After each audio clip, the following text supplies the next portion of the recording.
Hey folks, it's Bobby Bowen again with a brand new show, and this is my 11th episode. I can't believe I've already done working on number 11, and I'm telling you what, you're going to enjoy this one right here because I've got an old bandmate here with me that I've known for, Donnie, you realize it's been about 37 years that I've known you? It's crazy. It is crazy. Where has the time gone? And we still look the same. I go to class reunions sometimes, and as I walk in, I go, "Man, why am I the only one that still looks like himself?" And I know they're saying the exact same thing I'm about sure they me. are, and they're Yeah. all fat and bald. Oh my gosh, That's the way it always absolutely. is. But this is Donnie Lewis, and he was the drummer for Midsouth Boys slash Midsouth for a little while. Started in, I think it was the end of '83, I believe, is when you came with us.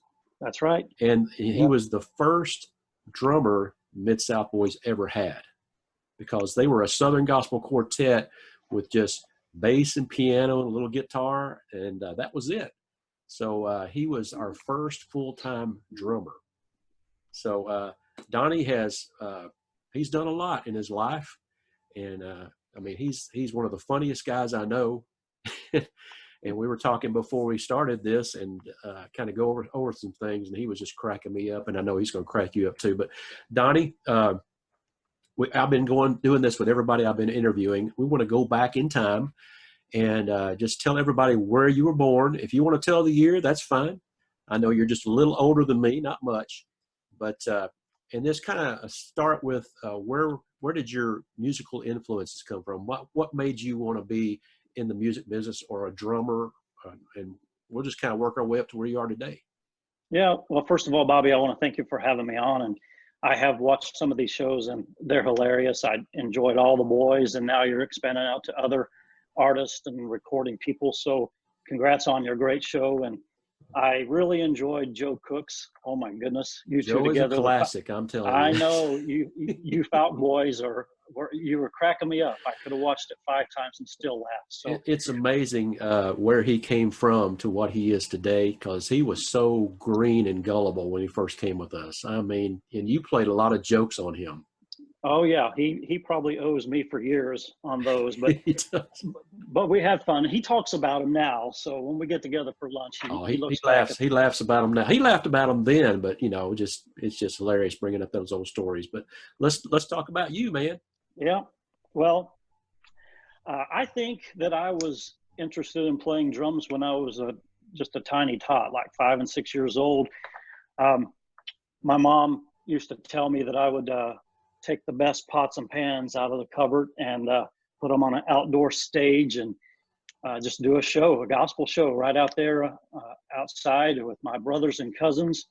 Yeah. And I think that I got my first real set of drums. Of course, I had the Mickey Mouse sets and the Oh yeah. toys. But when I was 7 years old, I got my first set, and I could actually set those up at our home church and play some of the songs. So that was the beginning of that. Yeah. And from there, I think my next drum experience was I was going to be the drummer, or one of the drummers in a marching band back at my junior high. And Oh, in the summertime, I don't know if this happened where you guys went to school, but the band teachers or instructors would come to your house to see if you could buy the instrument and have the family afford those instruments. Well, we couldn't afford drums, a snare drum or whatever for the yeah. marching band. And it was political too. So I remember the band teacher, I remember it like it was yesterday, came to my house and said, well, we just don't think he's good enough to play snare. And I knew it was political and we didn't have the money. So they said, but we suggest that he plays the cymbals. And I'm not knocking anybody that's ever played cymbals in a high school band, but I was not going to do that, hit one note every third song. It's just not my style. So I skipped out on playing drums for the band and started playing on the weekends with regional bands. I remember the Southern Airs was one. And so I didn't have to do all that practicing and sweating on the football field. I started playing drums and making a little bit of money on the weekends. Huh.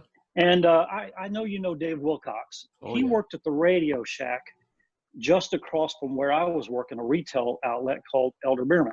Yeah. And we would get together for lunch. We were both interested in gospel music. He was playing bass for some local bands around there, and I was playing drums. So we had lunches together. And then, as you know, he got hired by the Eddie Cook Company in Nashville.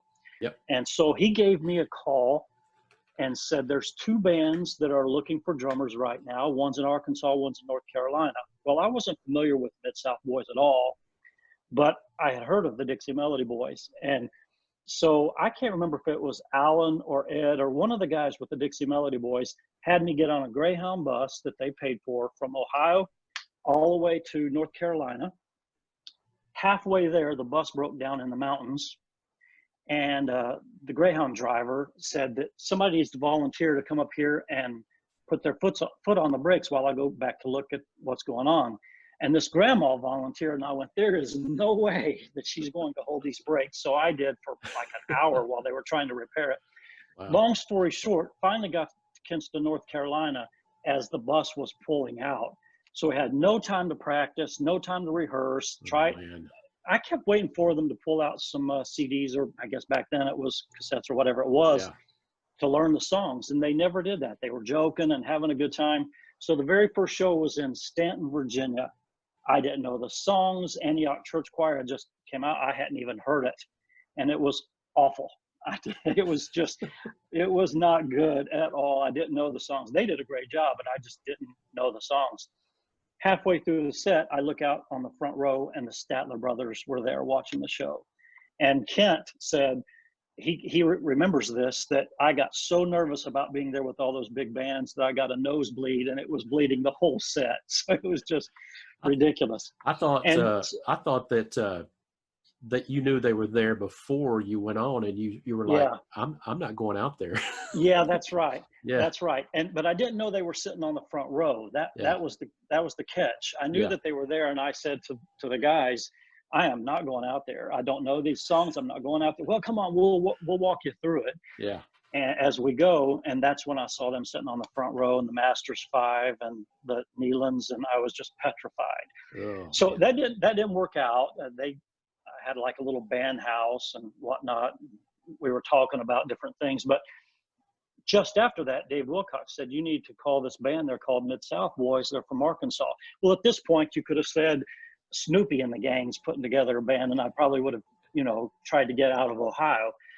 And before I left, though, I guess it was Larry Rutkins. He's the one that I never met him. He had cancer, right? Right. But he called me, and he said, is this Donnie? I said, yeah, I'm kind of excited about coming down. And he had already progressed pretty far to where he really didn't know what he was saying. And the guy cursed me from one end to the other because, he didn't want a drummer.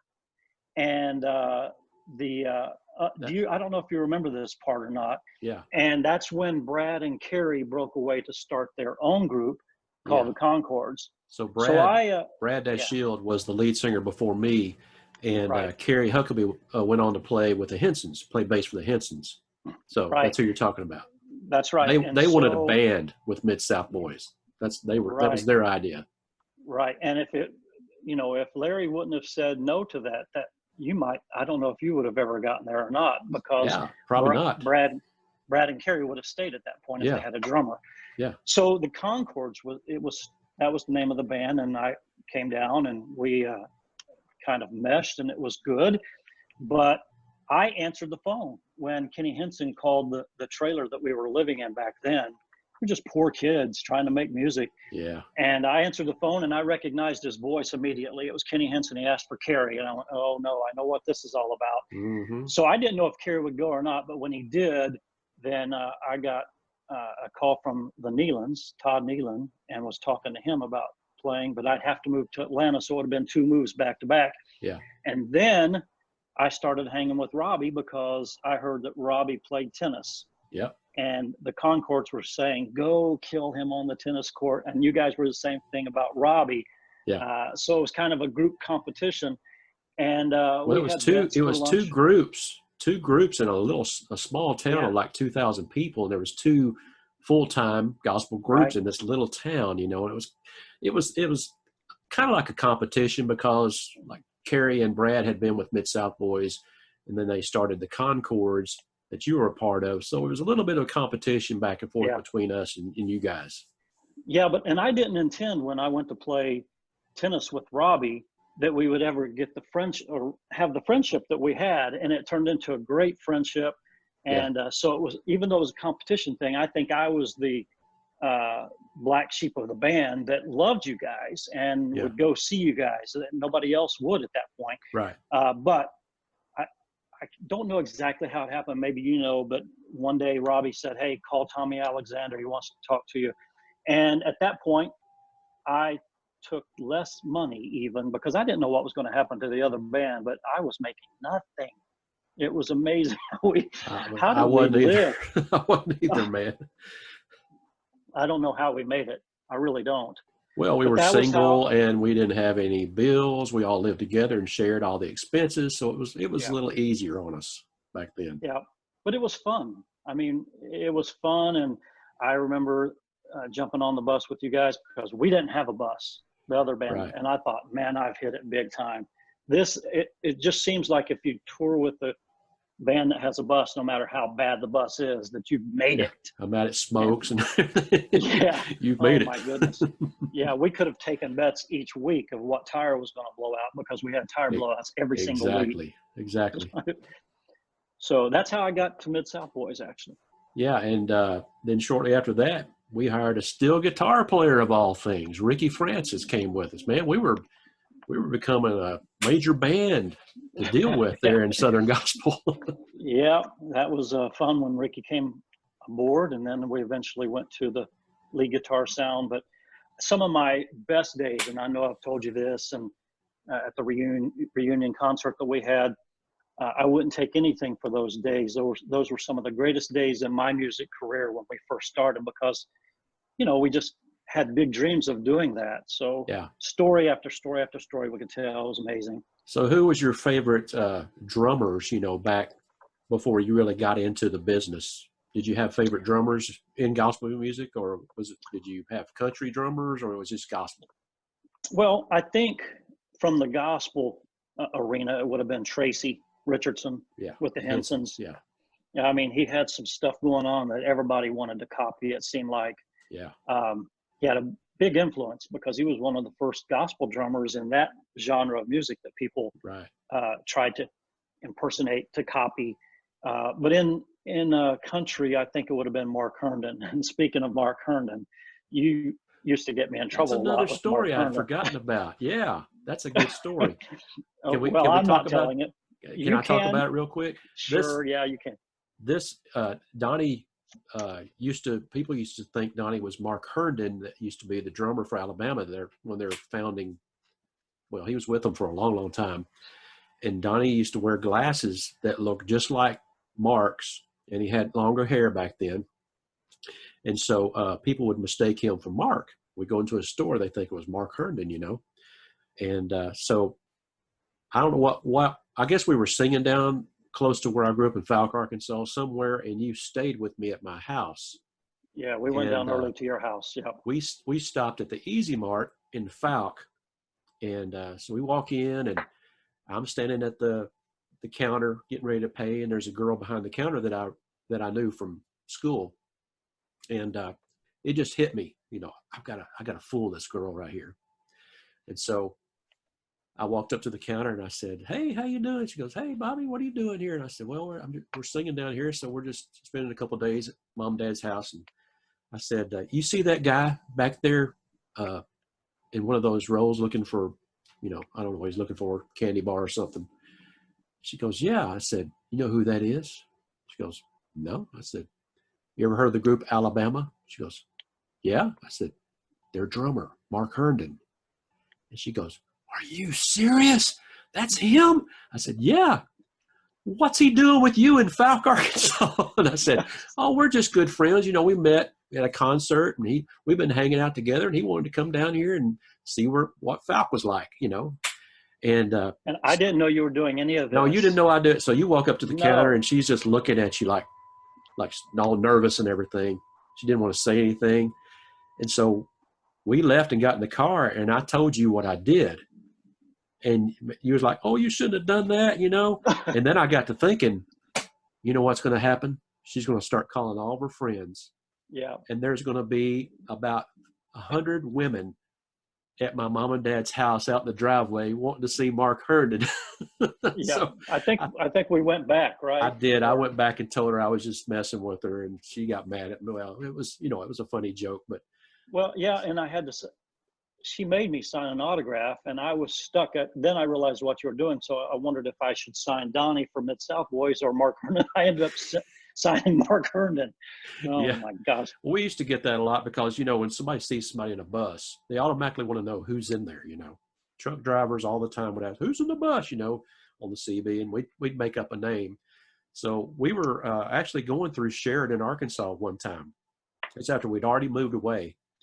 And we stopped at a red light or something, and this car drives up beside us, and it's a bunch of girls. Hey, who's on the bus?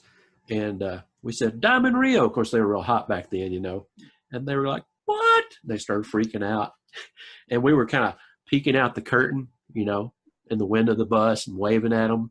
We didn't look anything like Diamond Rio, but they really, they bought it that we were Diamond Rio. Oh yeah. So, I mean, they believe anything. We used to get away with a lot of things. So we had some good times. I'm surprised we didn't end up in jail. The things I know. we did. I know. But so you came with us, and you were with us till about 91, I believe, 1991. Yeah, and 91, then, and yeah, that's and right. You decided to part ways, and I think, did you get a job offer from another gospel group? Yeah, and the deciding factor on that, Bobby, was that Robbie took care of all the office work and the management stuff with Mid-South, and I got a chance to learn from him because he took it and just ran with it. He didn't know either. So I would say that I was probably his right-hand man in a lot of that. But I had an opportunity with another band to be not only their drummer, but to be their office manager. And I knew that I didn't want to play forever. I mean, there's a lot of musicians that want to play forever, but I was really intrigued by the, I'm he. Yeah, you're he. Yeah. And, but I knew that I would eventually want to be on the management side. And this was a great opportunity for me for a year or so to do that. And I didn't have to walk away from playing drums, but I learned a lot of things about how to manage an office. And that, of course, led to what I'm doing today. That was the Trailblazers, right? Correct. Yeah. Based out of Dalton, Georgia. They actually hired you and Jeremy Metcalf from the Freemans to play. And Randy Gross was playing with White River, I believe. Well, no? Yeah. Was that that was before White River. Yeah. And then he went on to White River. So it's Trey Starnes playing keyboards, Jeremy on guitar, myself on drums, and Randy on bass. Great band. And Doyle Harper was part of that group. Yes. And David Staten sang lead. So yeah, it was a pretty good quartet. Group. Yeah. They allowed me to bring in Jeremy, and Randy had just got there. So it was a good sounding band. It was fun. I enjoyed it. So how long were you there? I think it was about a year. And that's when I really got interested in being a tour manager. And Marty, I can't remember Marty's name, was married to Jane Green. Marty Johnson was driving for Tammy Wynette at the same time. Yeah. And he called me up and said, hey, Tammy Wynette's hiring a new tour manager. You'd be perfect for that. And you've been talking about that. So I had been looking for 6 months. And I know you probably remember this, some of the interviews that I had, Steve Wariner, Matthews Wright and King, who was being produced by Raven McIntyre's husband. I think his last name was Strickland. Yeah. But I was getting turned down left and right because I didn't have any experience. Yeah. So I went in and interviewed with Tammy Wynette's husband, George. That same morning before I left out, Karen, the office manager with Ricky Skaggs, called and said, can you interview this afternoon? So I was determined after all these 6 months of looking that I would have one of those jobs that day. Yeah. Well, I went and interviewed with George, and I was an underdog in that big time because there were 6 other tour managers, and they were big name tour managers that wanted that job. I ended up getting it. And then I went to, but I didn't know it at that time. So I went to Skaggs' office and basically told them I just interviewed, and they basically wanted to hire me. So I had to make a decision of which one to go with. And I chose Tammy because 2 or 3 weeks later, they were going to Europe, and I had never been out of the United States before. Oh, So that was but to work for a legend like that, I mean, what'd you think? Getting hired by her. yeah, just she's iconic, and to get to tour around the world with her, I mean, it was just unbelievable. It I was mean, a to go great from being a 3 year experience. drummer in a gospel group to being a tour manager, road manager for Tammy Wynette of all people, that's Yeah, yeah.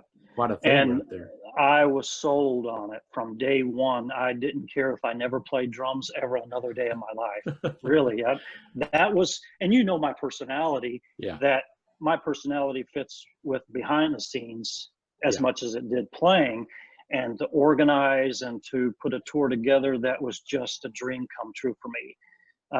Just like it would have been for you to get your first job with Mid-South. Yeah. You thought you had gone to heaven. Oh yeah. Well, that was the same thing with Tammy Wynette. So Now, that was great. when I did Becky a couple of interviews ago, my wife, and she had talked about Steve Hoker.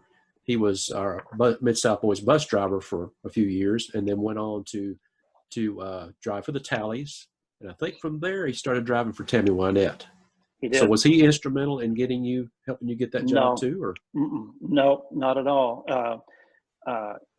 Because he had already moved on. It was really, when you think about this, Steve was driving for Mid-South when I was there. Yeah. And then later he was driving for Tammy Wynette, but he left that, and then I became the tour manager. Then he drove bus for Trisha Yearwood and left, and I became tour manager with Trisha Yearwood. That's it right. was not planned that way at all. I just kind of followed back to back to back. So, he might have put in a good word for me, but I don't recall that. It just happened. Now, were you still with Tammy when she died? No.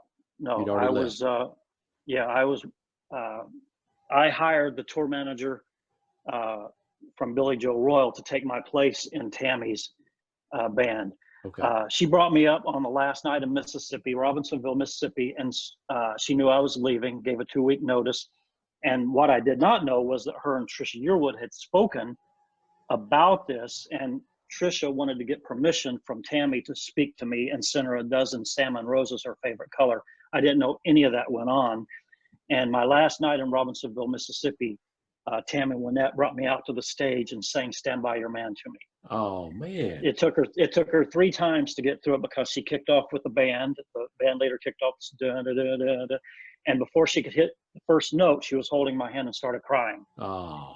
So she said, "Start over again." Then she had to explain, "Look, this young man's been with me for 3 years, and he's like a son to me. Yeah. And I hate to see him go, but we don't know what my touring career is going to be next year, so I've got to push him on."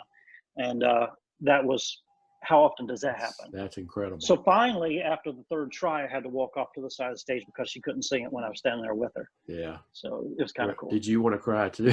I'm sure you did. Oh man. Yeah. Holding it back. Yeah. When you have the First Lady of country music crying, trying to sing a song to you, I bet there's not very many people that wouldn't have tears coming down their eyes. Oh, I'm sure. So, yeah, it was sad. So you went to Trisha Yearwood from there. Yeah. Yeah. And how long with Trisha? I think started there in 95, I believe, and just several years. I mean, I can't even tell you how long I was there. I think 11 or 12 years. Yeah. On that job. That was life-changing. What was she like to work for? Where Tammy was kind of like a second mom to me and took me under her wings. Uh-huh. Trisha became kind of like a big sister that I never had. Yeah. And we had such great times. I'll never forget the first day that I worked with Trisha. I walked in to get the keys to the rooms and get us all checked in. And when I went inside, she was inside at the counter at the hotel doing it. I said, "What are you doing?" She said, "I'm just getting us checked in." "Why?" And I said, "That's kind of one of the things that I do." And she goes, "Oh, well, my other tour manager didn't really do that." Oh, so wow. I went, "Well, this job might be pretty easy, because no matter what the other tour manager was like, I'm going to go beyond the call of duty." So yeah, that was a great run. She had been there and done that and had to take care of stuff herself before. So, she wasn't like, I'm just totally helpless without a road manager.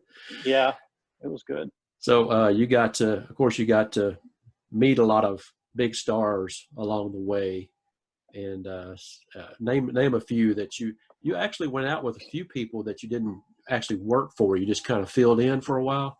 Right. Yeah. Name a few of those. Steve Wariner, Michael McDonald. There was a couple in the music industry, but also did handling for people that were doing special events, book signings, speaking engagements. There was a Joel Osteen, Florence Henderson that played the Brady Bunch mom. Yeah. There were quite a few of people like that I took care of. Some people from ESPN, a Baltimore Orioles pitcher named Travis Lakins. I've helped him with his travel arrangements. So wow, quite a few celebrities like that. So from Trisha, you went on to rock and roll, country to rock Frampton. and roll. Peter Frampton, of all people. How did that happen? Oh my goodness. Well, I would have stayed with Trisha forever, but that's about the time that she was going out with Garth Brooks. And so she decided to pull off the road for a little while. And just so happens the management team at the time was the same for Peter as it was for Trisha Yearwood. So Okay. I went to be a fill-in tour manager 2 weekends for Frampton. And basically I did more than filling in. I ended up being there like 15 years, I think, 15 or 16 years. So, wow. And you got to meet some legends in rock music as well. I remember seeing a picture of you with Ringo Starr, with the Beatles. I mean, what was it like to meet him? That was amazing because, well, being a drummer, just meeting a Beatle by itself, but to meet Ringo, and Ringo doesn't sign a lot of autographs, but his tour manager at the end of the night brought me a pair of drumsticks that he had signed, and those are in my trophy room awesome. upstairs. Yeah. So he was great to me. I got, his thing when he takes pictures with people, he does a peace sign. And I was so nervous. Peter Frampton actually made me go take it because he said, if you don't, you're going to regret it. Yeah. I just don't want to bother him. So Peter kind of pushed me over there to take the autograph. And I was so nervous in the picture when he was doing the peace sign. He said, you got to do a peace sign too. So I held up my 2 fingers backwards. He started. I had to do some Photoshop on that. You did? If you go back and look at the picture, I took the fingers out of the picture. It was ridiculous. So they made fun of me the rest of the day because I was so nervous meeting him. He did the peace sign and I had my hand backwards. So. That's funny. Yeah. Donnie, if you've ever seen that movie, have you seen this? I'm sure you have. A movie called Catch Me If You Can. Oh, yeah. It came out, 10, 15 years ago, probably. And Yeah, it's about this guy that he could get into any place if he didn't have a ticket or he could just go anywhere and get in that place, and go through security and just, and Donnie could do that stuff too. And I remember several times he would just walk up to like security and say, with a camera in his hand or something, and say, yeah, I'm with so-and-so. I'm interviewing somebody, or I'm taking pictures tonight for the concert or whatever. And they say, yeah, go right ahead. They let him right in. And, he could about get in any place he wanted to. Do you remember the time that I ended up in the presidential or vice presidential motorcade? That's another good story. You'll have to tell that. No, well, I'll make it quick. I was with Tammy Wynette, and they had the entire interstate blocked off. I was coming home, and I kept thinking, man, why is the road completely empty of cars? I had a black Saturn, but it was a decent one. Yeah. And so the police officer on the motorbike just kind of waved me through, and I tried to get off of our exit there in Hermitage, and they had it blocked off. There was nowhere to go. I ended up going about 40 miles over to Carthage in the presidential limousine. It was Al Gore. Motorcade. Yeah, it was Al Gore. Al Gore. And you were actually, it was like, didn't you say it was him and then another SUV and then an ambulance. They always have an ambulance with them. And then you were kind of like back behind. A couple press cars. I was in between the press cars and the rescue squad, and you said all the way to Carthage. You said you could actually see Al Gore sitting in the limo talking to some guy in there with him. It led you all the way to the gates of his house in Carthage, Tennessee. Yeah, that's where they finally turned me around. I decided, well, I've come this far. I might as well see how far I could go. And the Secret Service stopped me at the gate. What and it's What were you thinking? Were you thinking, man, I might get shot or something? No, I kept thinking, I'm trying to get off the interstate here. Every exit is blocked off. So once I was in the in the motorcade, I was kind of stuck. And about 4 or 5 years later, Bobby, Trisha did a show at the vice presidential's home, Vice President Gore's home, and it was oh my goodness, all the big stars were there. And we were waiting in the library of the vice president, and he came down the stairs with no Secret Service around. We were getting ready to go out, and I said, "Oh my goodness, I didn't meet you one time before, but I got stuck in your motorcade." And I told him the whole story, and he said, "Man, he said, I wish I would have known and come down the gate. I would have brought you up." Oh man, so that was funny to relive that. I bet he would have back then. He probably, security, shoot this man. Exactly. Who is this guy? Yeah. Only it could happen to Donnie Lewis, that's for sure. And he could get away with it. But yeah, you got countless funny stories, road stories. Can you think of one in particular when you was with Midsouth Boys that kind of stands out to you? Well, you'll remember this one. All I'll have to do is say a couple words and you'll remember it. Do you remember the Fordyce, Arkansas Redbug Festival? Yes, I do. Do you remember what happened there? Yes, I do. Oh my goodness. Only this could happen to the beginning days of Midsouth Boys. Yes. We did a show there at the train depot, and you know those aluminum type bleachers that they have at football games? Yes. They were on one side of the train track, and then the train depot was the stage. We were on the stage, yeah. Cement slab, terrible sound, horrible, but you know, we were getting paid to do a festival, so we were going to do it. Yeah. And right in between us was the train track, and no one told us that there's a chance of a train coming, and we're right in the middle of a big hit song, and we hear the train whistle coming, and we went, there is no way that this train is going to come through us. And sure enough, it did. Right in the middle of our song, a long train blowing his whistle. The fans are on the other side of the train. Between us and the fans. That sounds like a story that is made up, but we were both there. I was there. I can attest to it. I mean, it happened. We were all laughing about it as the train was going through. And Robbie, or one of the guys, said, well, as soon as the train passes by, let's just pick the song right back up where we left off. The audience loved it. It was probably a serious song, but there was nothing serious about it because the fans loved it. They ate it up. I think we stood there for at least 10 minutes waiting on the train to get by before we could sing a song long, again. Yes. One of those long black trains, man. A quarter of our set was standing there on the other side of the train track waiting for the train to go we only by, had to sing 5 songs that day. So. Exactly. So, you know, there's another funny one too. You remember we had a driver for a while named John Wayne Ford. Oh yeah. And you can do his voice better than I can, but I don't know about that. He was the one who called you Bowens. That's how you got the nickname Bowens. Yeah. Exactly. Had a high pitched voice. Everybody was hey so and so. He did hey before Uncle Si said hey. Exactly. And I don't know how great of a driver was, but he was better than having you guys drive, you thought. I don't know, but I didn't want to drive, but I was happy to have a driver. But oh my goodness, I had to stay prayed up when he was driving. Our tenor singer at the time was Bruce Turnbow. So every time Bruce would come to the bus, hey Bruce, he would say, hey Bruce, in that high pitched voice, and we would just crack up and have to turn around so they didn't know that we were kind of making fun of him. Yeah. So Joe was brand new with us, and we were doing a concert in Missouri, where Bruce lived, his home area. Mm-hmm. And I don't know why I thought of this. I said, oh my gosh, Joe, here comes Bruce.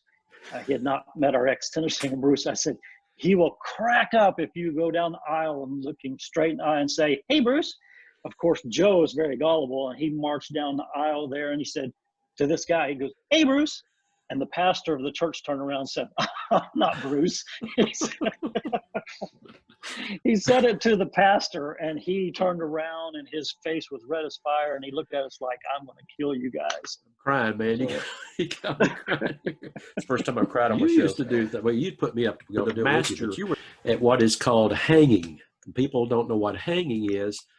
That's when you double talk somebody, or you act like you're talking to somebody, and they turn around and say, yes, can I help you? And you go, oh, I was talking to him. I was talking to somebody else, and they feel dumb.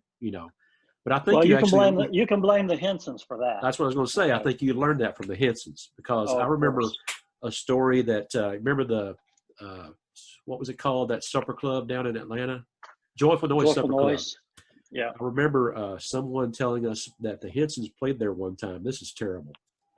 It's just the way they were. A lot of times they played there one time, and somebody called a bomb threat. I think it was Larry or one of the band members called a bomb threat, and the guy that owned the supper club wouldn't tell anybody because he didn't want people to leave and lose money. I didn't know that story. But yeah, you didn't ever heard that? Oh yeah, No. yeah. They called a bomb threat, and the guy that was on the supper club didn't tell anybody because he was afraid people would walk out and want their money back. He would lose money on the dinner and the concert that night. But they ended up telling him it was a big joke. But anyway, and I think Gold City, they kind of learned it too.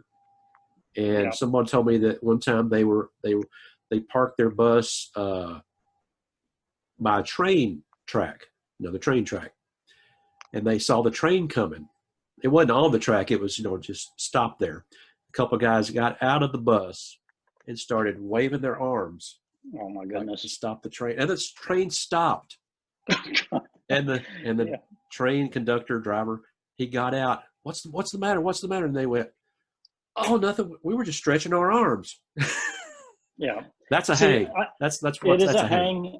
And but that's a bad hang. That is bad. I was never to stop a that whole bad. train. Yeah. Oh yeah.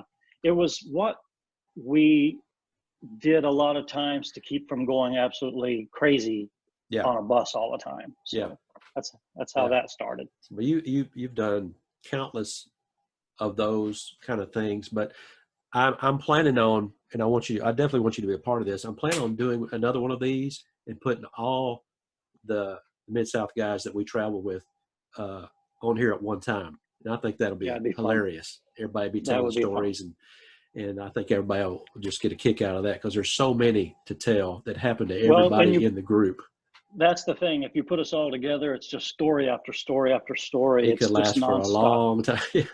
And I think that the right guys at the right time were put together because we all got along, and we could just night in and night out just laugh about what we did that day and do a good show that night. So it was a blast. It was a great time for me. So what's going on with you now? Peter Frampton was recently retired, didn't he? He retired off the road. Yeah, he retired. But he does have some more touring to do. He's got a South America tour and a Europe tour, which is also the Peter Frampton Farewell Tour. We don't know when those will be rescheduled because, as you know, everything this year because of the virus is shut down. Yeah. And so I'm working with Trisha Yearwood and Peter Frampton right now and just doing fill-in work along the way. So I didn't know if you knew I was doing both, but no. So when I just got back. When he does this South America tour, you're going to be a part of that, right? Yes. Yeah, I'll do that, and I'll do the Europe tour, and I'll continue to do events with Trisha. Just did one in D.C. with Garth and Trisha, which was great. Mm-hmm. And that was when the tornado came through Mount Juliet. So I was up in Washington, D.C. for that. Trisha had a couple shows canceled, but they've got them rescheduled for later on this year. And if it doesn't happen, they'll be moved to 2021. So I really enjoyed working with both of them. They're great artists to work for. That's cool. So any plans of anything other than music or music business? Or you got any plans of anything? Well, you know me, I'm entrepreneurial. What are you about 60 now? Getting close, 59. Yeah. 59. Well, that's not old. You're right behind me. I know. When we were younger, remember when our parents were 60 and 65 and 70? We thought they were ancient. Imagine how that changes when you get nearing that age. I'm older. I'm about the same age as my dad when I got married. Now. Wow. And he seemed like so much older to me then, Yeah. But that's the way it happens. I'm sure my kids think I'm much older than I am. Yeah. When they see me. Well, I do have a book coming out that I'm co-writing with a couple New York Times bestseller authors, Les Brown and Johnny Wembry, and several more in an anthology. where everybody writes a chapter, and this will be my first experience of being an author. And the book is entitled The Power of Mental Wealth. And it's about motivational speaking and positive attitude, self-development. And so you guys will be hearing more about that as it comes out. I just finished the chapter. I didn't know how difficult this would be, but I just finished that chapter about 2 or 3 days ago. And that will come out right about Thanksgiving time if it stays on schedule. So look for that book, and it's going to be good. Have you ever thought about writing a book about your experiences on the road? Yes. And I got a title already picked out. It's going to be called Donnie Lewis, Executive Babysitter to the Stars. So, but I have to say, I know, and I do have to say though, even though sometimes I look at it as being an executive babysitter, I've been fortunate to be with 3 of the best artists that I could ever be with, and that's Tammy and Trisha and Peter. Over a 25-year span. That, you know, fortunately for me, I didn't have to change band to band and tour to tour each year. I just stayed on and did a contract from one year to the next. So it was great. Yeah, that's great company right there for sure. Donnie, it's been great. I appreciate you doing this. It's been fun.